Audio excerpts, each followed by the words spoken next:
Glória a Deus, a paz do Senhor Jesus, igreja.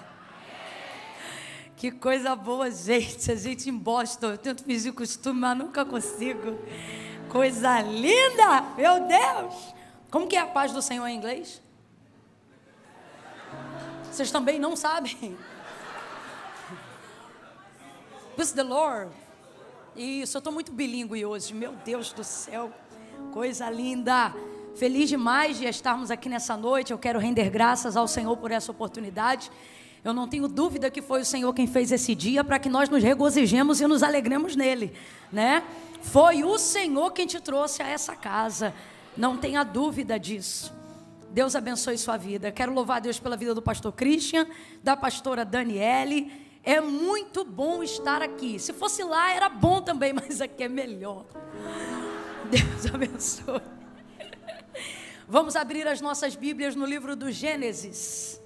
Oh, aleluia! Capítulo de número 2. Aleluia!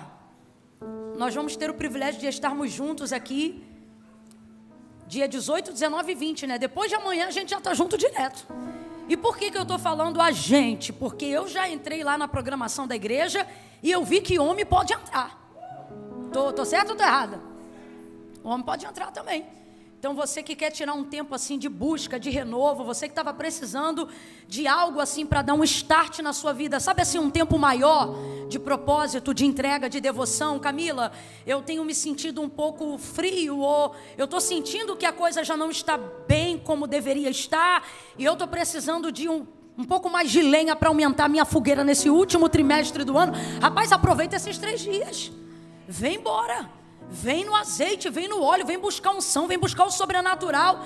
Ah, Camila, mas eu trabalho. Eu também, meu filho, eu não sou desocupada não, mas dá teu jeito, entendeu?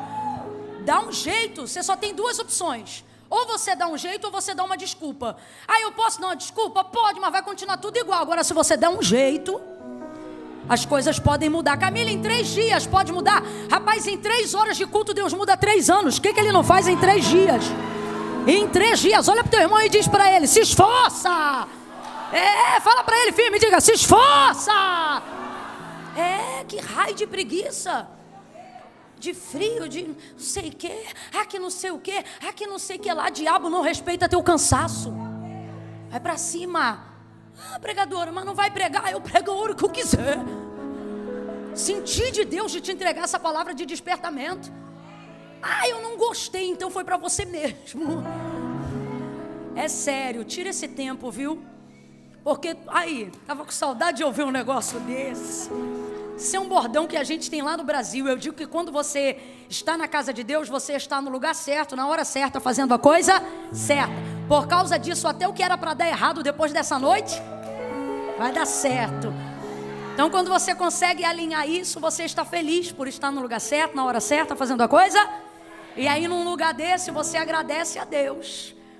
Se você está feliz de estar aqui, você vai fazer como fez aquela irmã. Diga: ainda bem que eu vim. Irmãos, porque tem coisas que só Deus faz, mas para Deus fazer, a gente tem que vir. Deus fez uma promessa para Abraão e cumpriu tudo o que lhe disse. Eu disse que Deus cumpriu? Eu disse que Deus cumpriu? Quando o Senhor aparece para Abraão e quando manifesta a sua voz em Gênesis capítulo 2, Deus lhe faz muitas promessas e Deus cumpre tudo que prometeu a Abraão. Só tem uma coisa que Deus não fez para Abraão. O que, Camila? A mudança. Quando ele disse: sai do meio da tua terra, da tua parentela, da casa de teu pai e vai para uma terra em que eu vou te mostrar. Deus nunca enrolou uma tenda. Está entendendo o que eu estou falando aqui? Deus não levou um móvel, Deus não segurou uma roupa. Rapaz, Deus segurou uma geração, mas não segurou uma cortina da tenda. Porque tem coisas que para Deus fazer, eu tenho que estar.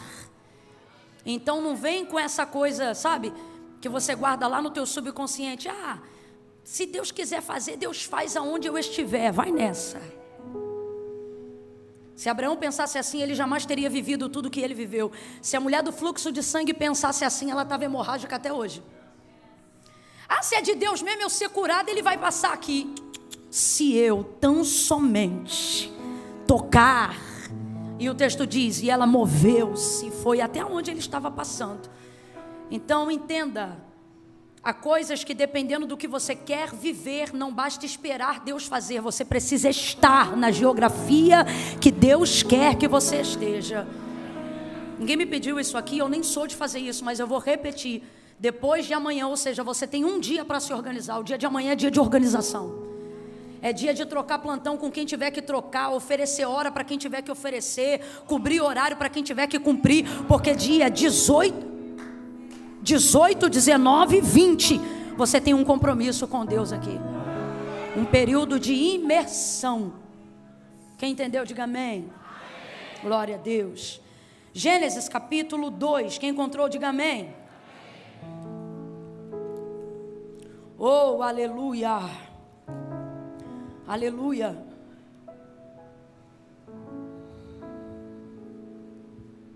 Versículo 18 em diante. Oh, glória. Quando eu vim, tu vem comigo, hein? Não dá uma de sensata, não. Você também. Tá ligado? Deixa eu ver teus pratos aí. Isso, vai ser um tiro curto. Não vem de má vontade, não. Vamos lá, vamos ao texto. Disse o Senhor Deus: não é bom que o homem esteja só. Far-lhe-ei uma adjutora que lhe corresponda. Havendo, pois, o Senhor Deus formado da terra todos os animais do campo e todas as aves do céu, trouxe-os ao homem para ver como ele lhes chamaria. E tudo o que o homem chamou a todo ser vivente, isso foi o seu nome. Assim, o homem deu nome a todos os animais domésticos, às aves do céu e a todos os animais do campo. Mas para o homem não se achava uma adjutora que lhe correspondesse. Então o Senhor Deus fez cair um sono pesado sobre o homem, e este adormeceu, e tomou então uma das suas costelas, e fechou o lugar com carne, ou fechou a carne em seu lugar.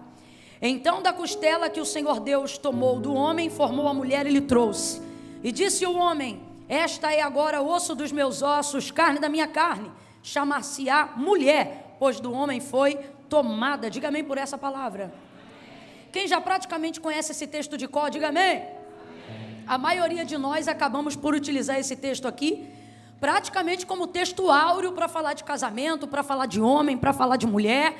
Mas a verdade é que esse texto aqui compreende muito mais do que apenas uma bolha de pessoas. O livro do Gênesis, sobretudo nos primeiros capítulos, ele se destina não só a trazer a narrativa de como céus e terra foram criados, ou dos princípios pelos quais Deus quer que nós nos movamos, mas ele também mostra para nós os princípios pelos quais o próprio Deus se move, o próprio Deus opera. Camila, eu não entendi. Você vai entender. O livro do Gênesis, ele traz segredos revelados. Isso aqui não está oculto, isso aqui está aparente. É só a gente dar um pouquinho mais de atenção e parar de rotular o texto como sendo para isto ou para aquilo.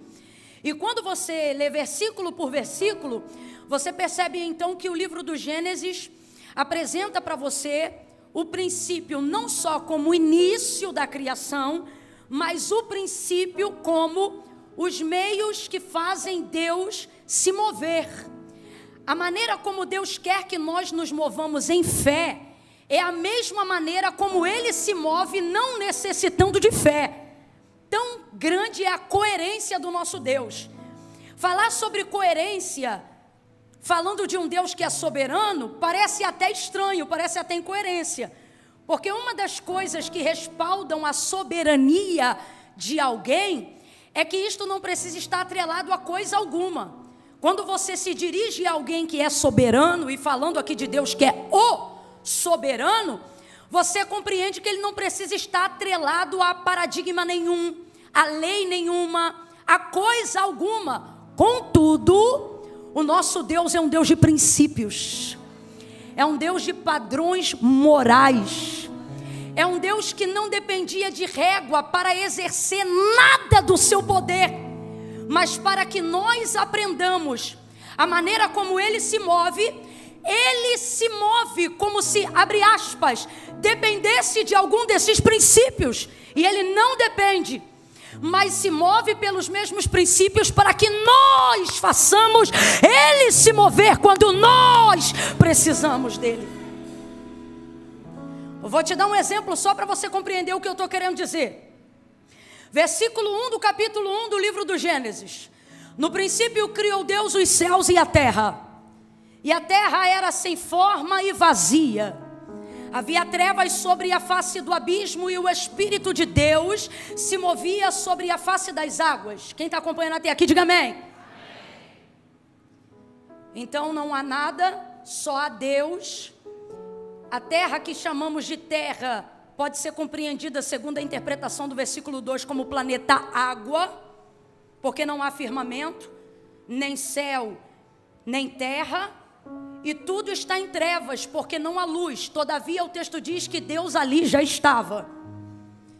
E não estava parado. O texto diz que o Espírito de Deus. O Espírito é de quem, gente? Vamos junto. O Espírito é de quem?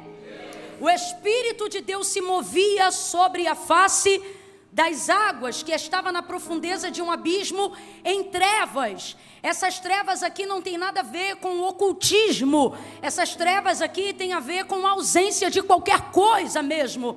Abre um parêntese, é válido até dizer, as maiores trevas não são aquelas que estão ligadas a nenhum tipo de encantamento, são aquelas que estão ligadas ao limbo da ignorância, de onde não há conhecimento, palavra onde não há nada.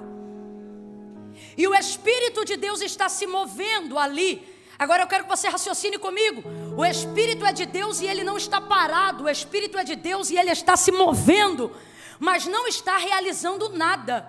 O autor da carta aos Hebreus vai dizer para nós o que vai acontecer a partir do versículo 3 em diante, e ele vai afirmar dizendo assim: porque céus e terra, tudo que existe e tudo que há. O que significa tudo que existe e tudo que há, gente? Tudo que pode ser visto, tudo que pode ser tocado, ok?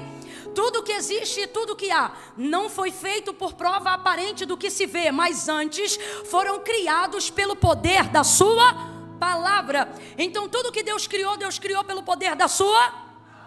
O texto diz que o Espírito de Deus está presente e está se movendo, mas ele não faz nada. Eu vou repetir a terceira vez. Está presente, está se movendo, mas ele não faz nada. Ele não faz nada. Agora vejamos.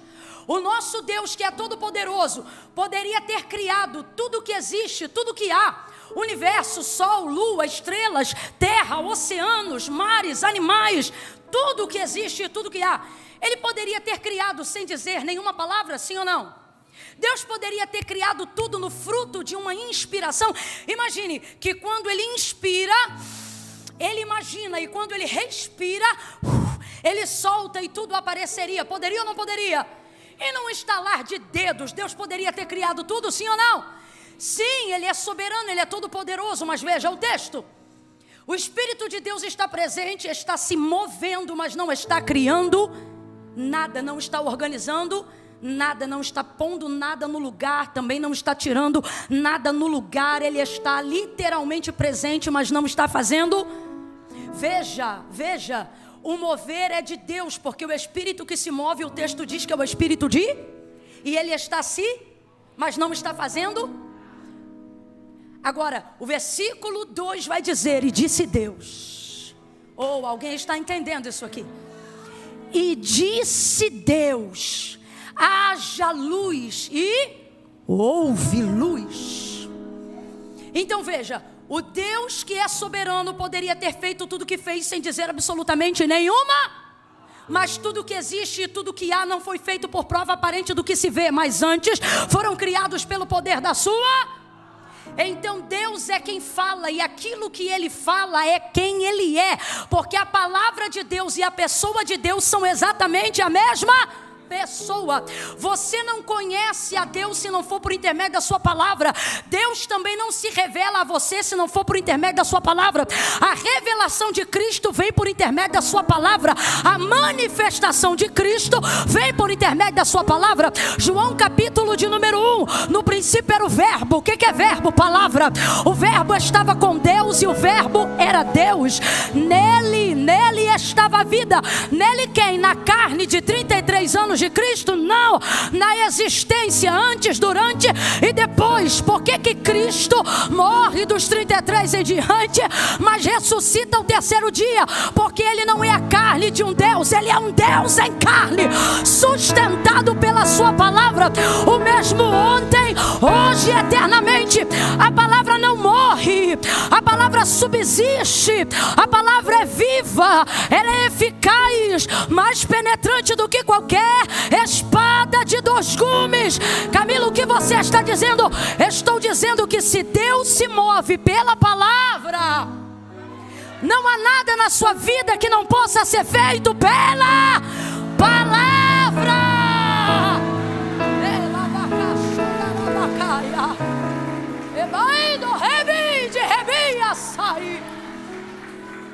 Você não precisa de tudo que acha que precisa para chegar aonde tem que chegar.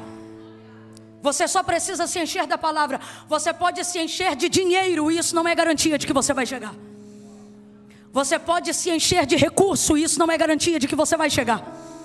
Tanto é prova do que eu digo que, voltando a falar de Abraão, rapidamente, eu já volto para o verso 18 do capítulo 2, o texto vai dizer que quando o irmão mais novo de Abraão morreu, o pai dele decidiu sair de onde eles estavam e ir para Canaã. Então responda para mim, aonde o pai de Abraão queria chegar? Apavorado pelo luto, a morte do filho caçula, o pai de Ló, ele não quis mais ficar naquela geografia. E ele tinha uma direção, e a direção dele era boa. E ele tinha recurso e condições, e a família dele estava com ele. Então ele tinha apoio familiar e ele tinha uma direção correta e boa. Ele queria chegar em Canaã. Só que o texto diz que ele vai parar num território chamado Harã. Território esse que não coincidentemente carrega o mesmo nome do filho que morreu. E quando ele chega em Harã, ele não consegue não sair de Harã. E o texto termina dizendo que Terá, pai de Abraão, queria chegar em Canaã, mas foi sepultado em Harã. Agora eu te pergunto, ele tinha uma direção para chegar, sim ou não? Sim ou não? Ele tinha recurso para chegar, sim ou não? Ele conhecia o caminho que levava até Canaã, sim ou não? Mas de acordo com o que eu acabei de reproduzir no texto, ele chegou? Ele chegou? Agora o filho dele não tinha metade do know-how que o pai tinha. Mas quando o Senhor apareceu para ele, disse para ele: sai da tua terra, vai para uma terra. Não falou qual era a terra. Vai para uma terra que eu vou te mostrar. Ou seja, Deus não contou que era Canaã antes. Deus só contou que era Canaã enquanto Abraão estivesse caminhando para lá. Por dois motivos: para não tocar no trauma de quem viu o irmão morrer numa terra onde não saiu, e de onde viu o pai ser sepultado na terra que levava o nome do irmão, tentando chegar em Canaã. Então Deus não conta para ele, mas em confiança ele caminha. Ele caminha sem saber para onde vai, mas ele caminha. E debaixo de uma palavra, porque é disso que nós estamos falando, por estar debaixo de uma, bora, diga bem forte, por estar debaixo de uma, por estar debaixo de uma palavra, Abraão chega em Canaã, muito antes até de saber que seria Canaã. Chega em paz, chega com saúde, chega guardado, chega com amigos, chega fazendo aliança e chega com promessas ainda maiores. Veja, qual é a diferença dele para o pai? Ambos tinham recurso, ambos tinham casa, ambos tinham direção, mas só Abraão estava debaixo de uma palavra. Essa é a diferença. Meu Deus, eu estou sentindo uma graça de Deus tão grande aqui. Levanta a mão direita para o céu, coloca a esquerda na mesma altura.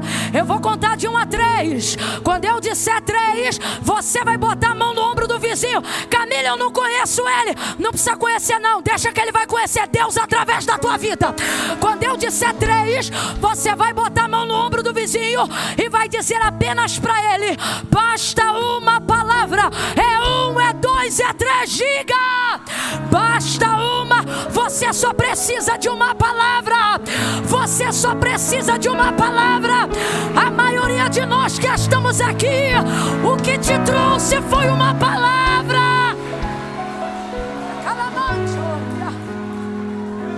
Uma palavra. O que você tem? Eu tenho uma palavra. Aleluia. Eu acho isso maravilhoso. A palavra de Deus se manifesta no processo e não no resultado. a palavra de Deus se manifesta, a oportunidade da palavra de Deus desabrochar na nossa vida, não é no resultado, é no processo. É por isso que quem foge do processo não vive o resultado da palavra de Deus. Porque a palavra de Deus, você notifica ela no fim, mas você vive ela no meio, no processo, no rolo. Olha para o teu irmão e fala para ele, é no rolo. Fala, é no rolo. Diz assim, ó, é no embrólio. É no embrólio. É nesse pega para capar aí. É nesse rolo que tu diz, meu Deus, não é possível. E Deus está dizendo, minha palavra vai se cumprir no meio desse caos. É no meio desse rolo. Volta para o capítulo 1 e a gente encerra no capítulo 2. Então veja, Deus está presente, está se movendo, mas não está fazendo nada. Eu não estou dizendo que a Mila está presente, eu não estou dizendo que a Devec está presente, eu estou dizendo Deus em pessoa, em espírito. Rapaz, é o Espírito de Deus. Ele está presente, está em movimento, mas não está transformando nada. Eu vou falar de um jeito que a gente que é pentecostal, a gente pode dizer. Se fosse outra pessoa, ia parecer que estava querendo bater na gente. Mas como é a gente, e eu estou para ver alguém, mas... Ai, irmão, se eu der... Você não me desafia não, que eu vou nesse corredor. Então eu posso dizer, se tem um povo que gosta de mover, é a gente. Eu amo o mover de Deus. Eu creio no mover de Deus. Eu sou aquela assembleiana cuja teologia não explica todo ela.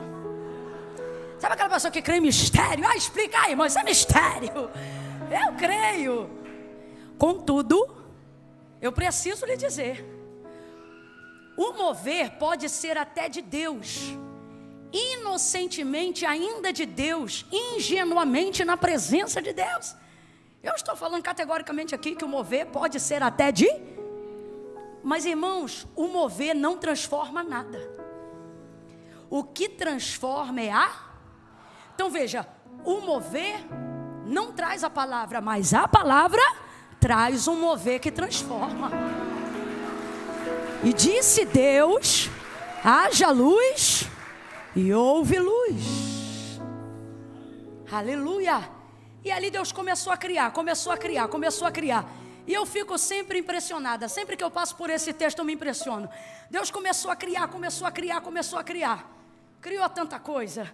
Rapaz, e Ele vai criando e Ele é maravilhoso demais. Eu amo a personalidade de Deus, ainda que eu não conheça na totalidade. A faceta que Ele me permite conhecer através da escritura da palavra já me impressiona. Por exemplo, Deus já sabia como ia terminar quando começou a construir a terra, sim ou não?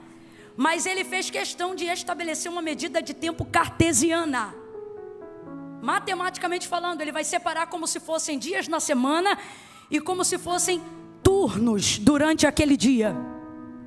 A impressão que eu tenho, e o texto revela, é que Deus só trabalha do período da manhã e da tarde. Quando vai entardecendo, Ele entra em processo de admiração, contemplação e descanso. Uma outra coisa é que Ele afere. Eu não poderia dizer uma opinião porque Deus não opina, Deus sabe. Mas só para a gente entender, é como se Ele opinasse em cima da própria criação. Ele poderia ter feito tudo de uma vez, mas Ele estabelece um tempo para desfrutar daquilo que faz enquanto está fazendo. A gente tem tanto a aprender com o nosso Deus. Eu acho que isso envolve não só princípio, mas também prazer.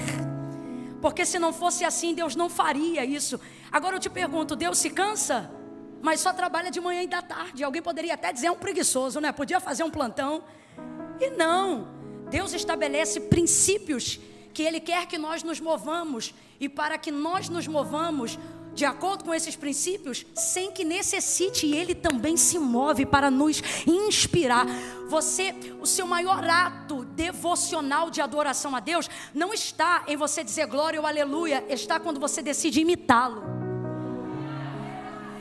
Então por isso Ele age dessa maneira, porque o que Ele mais quer te inspirar não é a louvá-lo com a boca, mas a louvá-lo com a vida, expressando imitação a Ele. E então ele vai separando os tempos. E ele tem uma coisa que a gente também podia ter um pouco mais em nós. Ele vai fazendo e ele começa a criar. Foi tarde, manhã do segundo dia. E a partir do terceiro dia, quando as coisas começam a ganhar alguma forma, é tão interessante porque nem Deus se elogia no início. O início é difícil realmente para todo mundo. Nem Deus, pode olhar o texto de Gênesis 1 em casa. Nem Deus começa dizendo e viu que era bom no início. Ele só começa a dizer que viu que era bom do terceiro dia para frente. E você aí mal começou e já está dizendo, não está bom, isso não vai dar certo. E Deus está dizendo, rapaz, nem eu, arquiteto da criação. E você aí mal começou a estudar, já está chateado que a nota não é boa. Mal começou inglês, já está dizendo que não vai aprender a língua. Deus está dizendo, rapaz, nem eu entrei nessa. E aí do terceiro dia para frente, você vai perceber que ele começa a terminar e ele afere a própria criação, dizendo assim, e viu Deus que isso era bom. Então é demais isso aqui, porque ele olha o que está fazendo. Ele viu o que fez, vamos lá, sol, lua, estrelas, firmamento e tal. Aí ele, é bom, hein? Imagine, né? Ele falando sobre a própria obra. Se a gente está na hora, a gente ia dizer, tu se acha, hein? E certamente ele responderia, não me acho, eu sou. Veja, e aí ele está criando tudo. E então nós vamos ver por pelo menos 5 vezes o texto reproduzindo. Deixa eu contar para ver se eu não falo besteira aqui. 1, 2, 3, 4, 5, exatamente isso. A partir do versículo 11 até o versículo 25. 5 vezes, ao terminar a parte de cada processo da criação, o texto diz que Deus determina sobre aquilo que ele acabou de criar, dizendo assim, era bom. Então, o texto vai transcrever dizendo, e viu Deus que era bom. Vamos fazer isso 5 vezes para a gente não esquecer. E viu Deus que era primeiro, foi tarde e manhã. Cadê? Do segundo dia. E viu Deus que era. E viu Deus que era. E viu Deus que era. Viu Deus que era. Viu Deus que era. Enquanto Deus faz... Ainda não terminou, mas ele diz, Agora, o versículo 31 do capítulo 1 é encerramento, acabamento, fechou a obra. Versículo 31, e viu Deus que tudo, agora acabou, agora não é mais processo, é resultado, porque tudo que Deus começa, Deus termina. E viu Deus que tudo quanto tinha feito era... Dá uma olhada aqui, viu Deus que tudo quanto tinha feito era muito bom. E viu Deus que tudo quanto tinha feito era muito bom. E houve tarde e manhã do sexto dia. Agora ele acabou toda a criação. E ele diz, agora não é bom, você percebeu a diferença. Durante 5 vezes era, mas quando terminou ficou. Irmãos, é tão simples, mas foi a palavra que Deus colocou no meu coração para essa noite. Ele nos trouxe aqui e ele está aplicando nessa noite a sua palavra. Oh, aleluia. E o que ele está dizendo para mim e para você são 2 verdades e eu encerro. Primeira, aprenda a desfrutar enquanto eu não acabo, na certeza de que eu finalizo. E isso colocará em você a paz necessária para não jogar a alegria, o louvor, a celebração só para o final do processo. Deus te trouxe nessa noite e Ele está dizendo, se você sabe que é a minha palavra que vai se mover para cumprir o que eu te falei na tua vida, no teu processo, no teu caminho, não espere terminar para começar a me louvar. Faça como eu, vai louvando, vai dizendo que é bom na segunda, vai dizendo que é bom na terça, vai dizendo que é bom na quarta. E a segunda coisa que Deus está dizendo é o que garante a sua própria palavra. E o que a palavra de Deus garante? Que melhor é o fim das coisas do que o início delas. Por que que não diz que o bom é no fim? Mas por que que o texto diz que o melhor é no fim? Porque não significa que o processo tem que ser desastroso. Não significa que o processo tem que ser amargo. Não significa que o processo tem que ser devastador. Deus está dizendo, eu quero fazer você desfrutar de alegria no processo, revelação no processo, contentamento no processo e certeza que o final do processo será muito melhor.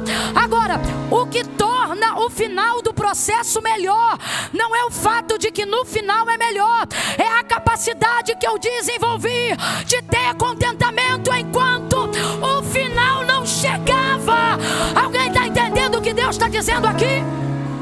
Eu vou falar rasgado que é para todo mundo entender. Quem não consegue se alegrar no processo estará amargo no final. Raciocina comigo rapidinho. Jacó pensou que tinha perdido seu filho José.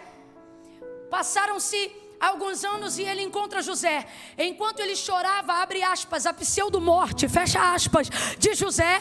José estava vivo e era governador da maior nação do mundo. Se Jacó tivesse acesso a essa informação, eu tenho certeza que ele não teria dito lá atrás: com choro hei de descer à sepultura ao meu filho. O que isso significa? Significa que ele está dizendo: eu vou viver como se eu estivesse morto. E de fato ele viveu assim. Com 143 anos depois de encontrar José, ele vai estar de frente a Faraó. E Faraó vai perguntar para ele: seu Jacó, quantos anos o senhor tem? Aí ele vai dizer: 143 anos, poucos e maus foram os meus anos. Agora eu te pergunto, primeira coisa: pode uma pessoa que viveu mais de 140 anos dizer que viveu pouco? Tem como isso, gente? Meu Deus do céu, tem irmão aí de 70 que está dizendo não. Então veja, ele não está se referindo ao tempo que passou, mas à maneira como ele viveu nesse tempo. Quem está entendendo Deus aqui? Então veja, tudo que Deus falou para você que vai fazer, isso é mais certo do que a cadeira que você está sentado. Tudo que Deus falou que vai fazer para você é mais certo do que o chão que teu pé está tocando agora. Agora, a parte do cumprimento da palavra de Deus é com Deus, mas a maneira como você decide esperar é com você. Você está entendendo o que Deus está falando? Como é que Deus se apronta ou nos apronta para o final? Nos levando a ter contentamento no processo. Você precisa entender que não haverá uma melhora, não haverá uma intenção de celebração no final se você não começar a ver a mão de Deus agora. Veja a mão de Deus agora no processo da sua imigração. Veja a mão de Deus agora na abertura dessa empresa. Veja a mão de Deus agora na construção da sua casa. Veja a mão de Deus agora no início do seu trabalho. E se nem Deus pegou tão pesado com Ele mesmo, por que você acha que Ele pegaria tão pesado com você? Celebre o processo. Entenda que no início não há muito que se celebrar. Há apenas razão para continuar. E quando chegou no final, Ele disse: muito bom. Muito bom. Então tudo que Deus faz não é só bom, mas quando termina fica. Analise aí agora. Está muito bom o que você está vivendo? Não, Camila, eu não sou emocionada. Eu vou lhe falar a verdade. Está bom porque eu não estou respirando com a ajuda de nenhum aparelho. Está bom porque não tem me faltado alimento. Está bom porque eu tenho a minha família reunida. É uma questão de perspectiva. Agora, o muito bom só será revelador para quem reconheceu o que é bom. Se você não reconhece o que é bom, não vai discernir o que é muito bom. Palavra que Deus colocou em minha boca nessa primeira oportunidade do culto é para dizer para mim e para você, para lembrar, Deus está nos dizendo: eu ainda não acabei. Camila, o que tem a ver a leitura que você fez? Tudo. Porque o texto termina no versículo 31 dizendo que tudo o que Deus fez era muito bom. Significa que Ele terminou. Ora, se Ele terminou e já havia criado o homem, por que então Ele vai dizer ao ver o homem sozinho que não é bom que o homem esteja só? Se tudo que Deus faz é muito bom, é porque o texto onde lemos, Deus não diz assim: não é bom que o homem seja só. Se puder, bota na tela aqui para a gente fechar junto. O texto não diz: não é bom que o homem seja só. O texto diz: não é bom que o homem esteja só. Não é esse versículo aí não. Versículo 18 do capítulo 2. Deixa-me ver essa versão. Oh, glória! Aleluia! E disse o Senhor Deus: não é bom que o homem... Advérbio de tempo. Esteja. Então está dizendo que se não está bom para o homem, tudo o que está é passar. passageiro. Deus não disse não é bom que o homem seja só. Ele disse não é bom que o homem... Você está entendendo o que Deus está dizendo para a gente? Ele está falando pela sua palavra hoje aqui para nós. Eu ainda não acabei, então não emita opinião sobre o que eu ainda estou trabalhando. Não traga determinação permanente aonde eu ainda estou agindo em caráter temporário. Eu vou falar de novo. Não traga determinação permanente aonde eu ainda estou agindo sob caráter temporário. Até a cananeia tinha esse entendimento. Mateus capítulo 15, 21, ela dizia: filho de Davi, tem misericórdia de mim, que minha filha está miseravelmente endemoniada. Ela sabia o que ela é, minha filha, isso é permanente. Como ela está endemoniada, isso é temporário. O que ela está dizendo? Senhor, tira a característica temporária, qual o demônio, e deixa a menina permanente, a minha filha. É isso que ela está dizendo. Deus está mandando eu liberar uma palavra aqui. Não dê às ações do diabo característica permanente, quando tudo que ele tem é poder temporário. Creia!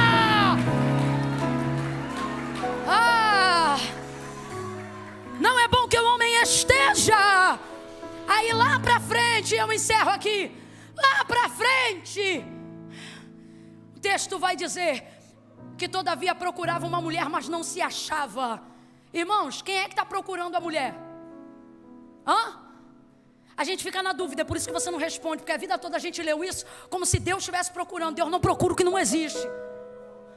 Quem está procurando é o homem, e ele só passa a procurar depois que Deus dá a ele o encargo de dar nome aos animais. Então ele percebeu que o leão tem a leoa, o tigre tem a tigresa, e assim sucessivamente. Todavia para o homem não se achava. Ele só percebeu que não tinha quando via que os outros tinham. E ele via que ninguém era equivalente a quem ele era.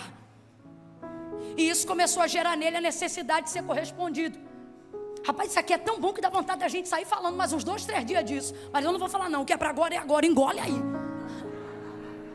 Mas veja, vamos ao que Deus confiou no meu coração. Então quem está procurando é o homem. Deus não está procurando isso não. Só para você ter noção, quando o homem percebe que está tendo falta disso, é lá para o versículo 20. Eu não sei quanto tempo passou do 18 para o 20. Não sei, o cara está catalogando a criação. Tu acha que faz isso em 24 horas? É ruim, hein, meu irmão? E aí nesse tempo de intervalo entre o 18 e o 20, enquanto ele vai catalogando a criação, ele percebe que não tem equivalente para ele. E é aí que ele descobre que tem falta de. Agora lá no 18, quando Deus criou ele, Deus já criou com o probleminha embutido. Camila, eu não entendi, vai entender que eu vou falar rasgado. Deus está dizendo assim, quando tu identifica o problema, eu já estou trabalhando na solução, ó. Há muito tempo. Ei, se eu fosse você, eu glorificava a Deus pelos problemas aqui agora. Porque Deus está dizendo, quando você identifica o problema, é que eu te faço entender que eu já estou nessa solução.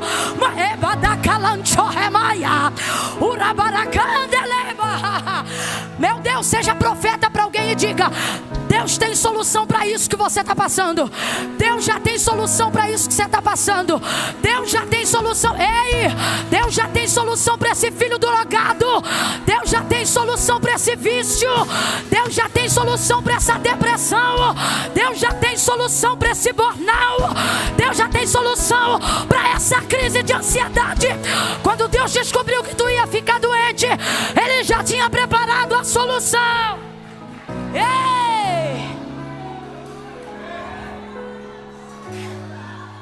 Ele disse antes dele perceber.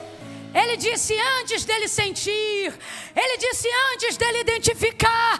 Eu queria muito que você saísse nessa noite com essa certeza. Você está achando que Deus não vai poder cumprir nada do que te falou, porque agora você está com depressão. Deus já tinha visto essa depressão, Deus sabia o dia que ela chegou. O psicólogo ainda está tentando descobrir aonde foi a causa. Deus já sabia o dia e a hora que ela entrou pelas portas da tua casa, da tua vida e do teu ministério. E aí você está aí agora e você diz assim, ai, não tem como Deus cumprir as promessas, eu estou deprimido. E Deus está dizendo, eu estou bonzinho. Você diz, não, Camila, é que minha mão sua. Eu tô tendo síndrome do pânico. E Deus está dizendo, pois eu não tenho medo de nada e o medo continua tendo medo de mim. A gente fica achando que como a gente está, vai mudar quem Deus disse que é e o que Ele vai fazer na nossa vida. Pois Deus nos trouxe aqui nessa noite para dizer, eu ainda não acabei. E quando eu terminar, você vai ver que vai ficar melhor do que tá. Vai ficar melhor do que tá. Se tiver profeta na casa, catuca 2 ou 3 e diz assim para ele, levanta, porque vai ficar melhor do que tá. Levanta, bota ele de pé e diz, levanta. Levanta, porque vai ficar melhor do que tá. Bota ele de pé, bota ele de pé e diga para ele, celebre, celebre durante, celebre durante.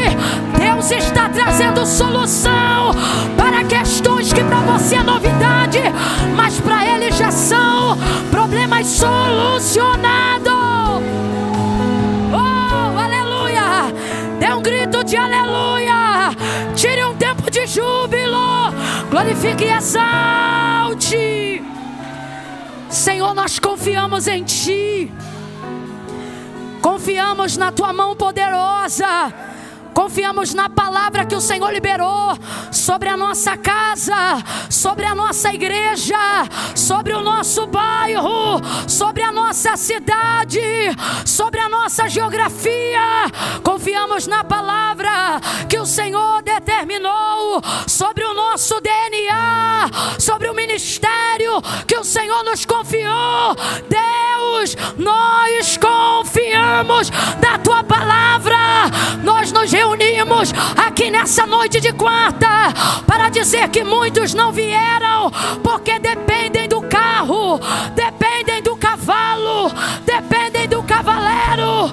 Uns encurvam-se e caem, mas nós estamos aqui porque fazemos menção do Teu nome, fazemos menção da Tua palavra. Como Pedro, nessa noite nós nos dirigimos em oração a Ti, para dizer a verdade para o Senhor. Não estamos aqui porque somos altruístas, ainda não conseguimos isso. Estamos aqui porque reconhecemos que dependemos do Senhor para tudo. Para quem iremos nós, se só Tu tens palavra de vida eterna? Senhor, o Teu servo pastor Eduardo vai subir agora. Continue ministrando ao nosso coração a Sua palavra. Que nessa noite nós possamos sair daqui com um arsenal da Tua palavra. Que nessa noite nós possamos sair daqui munidos de palavra. Que nesta noite, se Satanás vier por um caminho, por 7 ele fuja da nossa presença. Identifique que sobre nós está a Tua palavra. Que caiam gigantes, que derrubem muralhas. Que o mês de outubro não seja o mês do Halloween, seja o mês do aleluia. Aleluia, aleluia, aleluia, aleluia. Que possamos sair daqui debaixo de palavra. Senhor, faz-nos renascer de novo naquela fé de que quando não tínhamos $1 no bolso, ministrávamos sobre os boletos a Tua palavra, erguíamos os contratos no invisível e dizíamos, Senhor, é de Ti, Tu recebe, Senhor, volta a colocar em nosso coração a primazia, o desejo de ouvir a Tua voz, de saber o que Tu sabes, de conhecer o que Tu queres, que conheçamos a Tua vontade. Fala conosco, porque foi a Tua palavra que fez Abraão chegar, foi a Tua palavra que colocou José sobre o trono, foi a Tua palavra. Tua palavra move reis e reinos.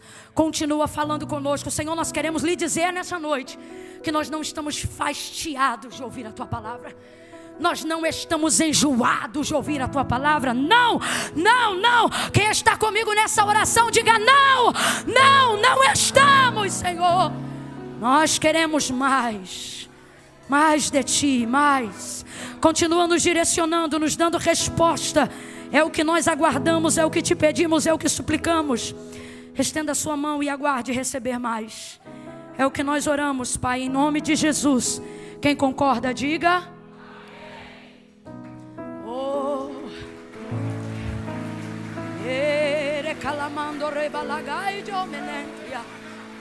Deus te abençoe.